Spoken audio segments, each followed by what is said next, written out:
जल आम गोटे देवता आमको निरंतर आम शोष को मेटाऊे आम जल को कौन दौचु जल आमर कौन योगदान ए व्यक्ति यार उत्तर देवे अग्नि। Praise Lord. प्रभु को मानव धन्यवाद हो। प्रभु केत अनुग्रह कले आज आप सम्मुखें पुनराव केतोटी प्रश्न उत्तर देवाई सुजोग देले से ईश्वर को धन्यवाद देवा सहित मुझे समस्त मोर प्रेज लॉर्ड जन प्रेज लॉर्ड। सुब्रत महाशय पचारि जे माने कौन कौन देवता जहाँकि से पचारुंट सब बेले कहे जेकोसी विषय पचार शास्त्र पचार जेहेतु तुम शास्त्र विषय आलोचना करोछ किंतु शास्त्र विहुने मुखर पचार ना। आज गोटे पचारि आपण मानक शुणिले आश्चर्य लगे जो प्रश्न कि जे कौन सी शास्त्र लेखा नहीं जे जल गोटे देवता से लिखिं जदि माने लिखिं कौन जल देवता जदि जल देवता ताहले आपण माने जल को केमती व्यवहार करिया कथा आमे शुणिबा से केमती कहते जल को माने कौन देवता बोलिकी तापर आमे आगु को आमे शिखिबा आमे ताहाको मुखर आमे शुणिबा। जल आम गोटे देवता आमको निरंतर आम शोष को मेटाऊे आम जल को कौन दौचु जल आमर कौन योगदान ए व्यक्ति यार उत्तर देवे अग्नि। आम शुणिलु जे से कौन कहते जल देवता हेले आपण माने जल को कहीं स्वच्छ करुछंती आपण जो मल मार्ग कला बेले परे बा शुद्ध शुद्ध गाँवली भाषा रे आपण माने जो झाड़ा गला परे काहेकि गांडी धुछंती आउ जदि भगवान बा देवता से तो कहते जल गुटे देवता जदि देवता देवता को कहीं तुम्हें गांडी धुच प्रथम मोर ये उत्तरटा देबू आ को शास्त्र लिखाई जल गुटे देवता मुझे प्रमाण दौची गछ छाई पाए जिते बड़े कुड़िया आसी दुई जन दूत से को अब्राहम से कहले पानी तुम्हें प्रक्षालन कर तापर तुम्हें जाकि गछ मूले तुम्हें से छाई तले तुम्हें विश्राम नियो बोली पठेले एवं से गछर छाई तले से विश्राम नेले सेटा विश्राम नेबापाई गछ गुटे विश्राम नेबापाई एवं से मध्य दिने जो गछ को तु निजे लगेले से गछ तले से परमेश्वर निकट प्रार्थना करथिले किए गछ तले बसी प्रार्थना करने को आरंभ करथिले।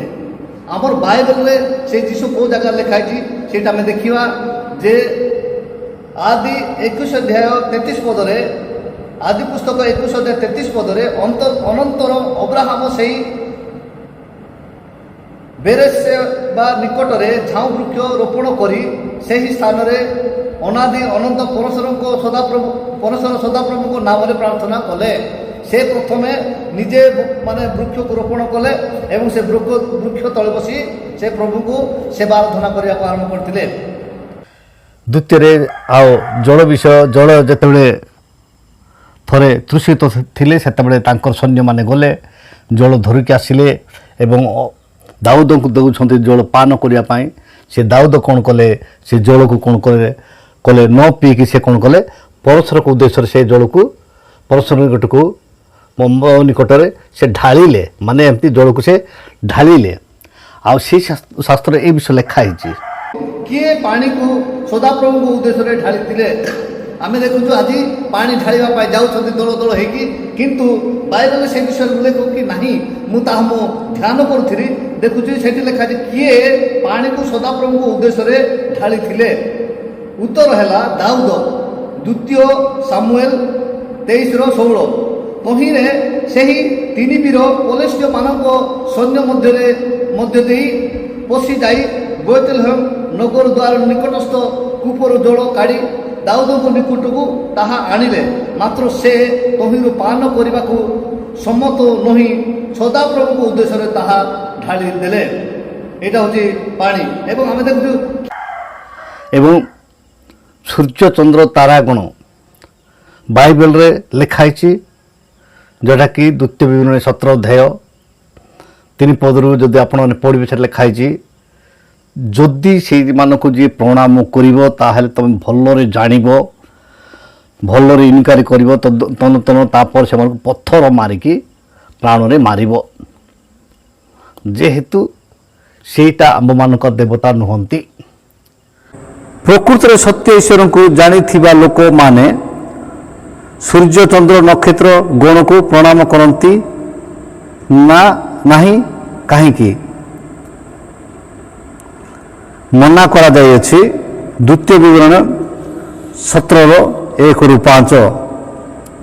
ଦ୍ୱିତୀୟ ବିବରଣୀ 17 1 5 ମହାଶୟ ଗଛକୁ ଆଉ ଯେଉଁଟାକି ସୂର୍ଯ୍ୟ ଚନ୍ଦ୍ର ଦେଇଛନ୍ତି, ମାନେ ସେଇ ବିଷୟ ଶାସ୍ତ୍ରର, ମୁଁ ଯେମିତି ଶାସ୍ତ୍ରରୁ ଦେଉଅଛି ସେମିତି ଶାସ୍ତ୍ରରୁ କାଢ଼ିକି ସେ ଦେବେ ଏବଂ ତାର ପ୍ରମାଣ ଦେଖେଇବେ।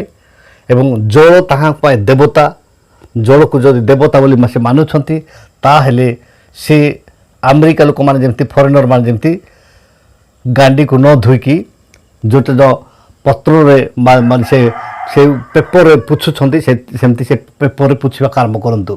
କାହିଁକି?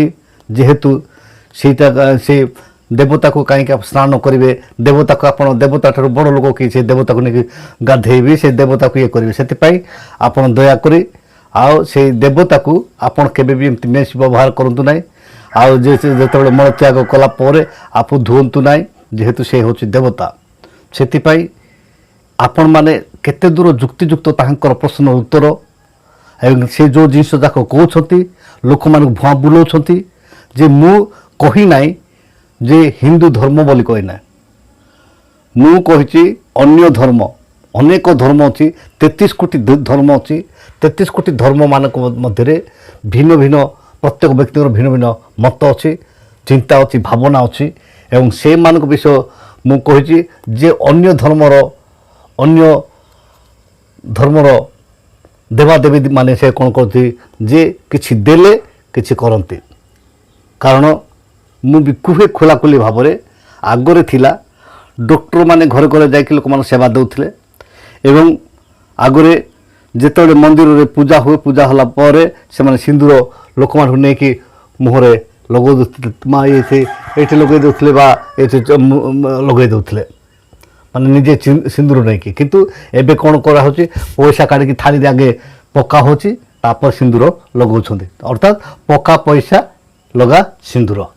ବର୍ତ୍ତମାନ ଚାଲିଛି କ'ଣ, ପକା ପଇସା ଲଗା ସିନ୍ଦୁର, ମାନେ ଫାଷ୍ଟ ପକେଇବ ପଇସା ତାପରେ ଲଗାଇବ ସିନ୍ଦୁର।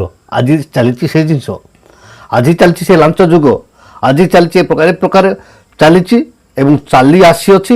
ଆଉ ସେଥିପାଇଁ ମୁଁ ଯାହା କହିଛି ଗ୍ୟାରେଣ୍ଟି, ଯଦି ଏଇଟା ମୁଁ ମିଛ କହିଛି ତାହେଲେ ତୁ ପ୍ରମାଣ ଦେଖା ଯେ ଏ ଶାସ୍ତ୍ରରେ ଲେଖା ହେଇଛି ଏଇ ପ୍ରକାର ଭାବରେ ବୋଲିକି। ଆଉ ଆଦିବାସୀ ହରିଜନ ଯେଉଁମାନେ 90 ଭାଗ ଯେଉଁମାନେ ଅଛନ୍ତି ସେମାନଙ୍କର କୌଣସି ଧର୍ମ ନାହିଁ, ସେମାନଙ୍କ ଧର୍ମ ନାହିଁ, ସେମାନଙ୍କ ଚଳନୀର ମତ ବ୍ୟକ୍ତିଗତ ଧର୍ମ ଅଛି। ଆଉ ବ୍ୟକ୍ତିଗତ ଧର୍ମ ହେଉଛି ପୁରାତନ ନିୟମରେ ଗଚ୍ଛିତ, ପୁରାତନ ନିୟମରେ ବାଇବେଲର ସବୁ ଜିନିଷ ଅଛି, ସେଇଠି ଯେଉଁମାନେ ଅଛନ୍ତି ଯେଉଁଟା ବ୍ୟକ୍ତିଗତ ଧର୍ମବାଲା।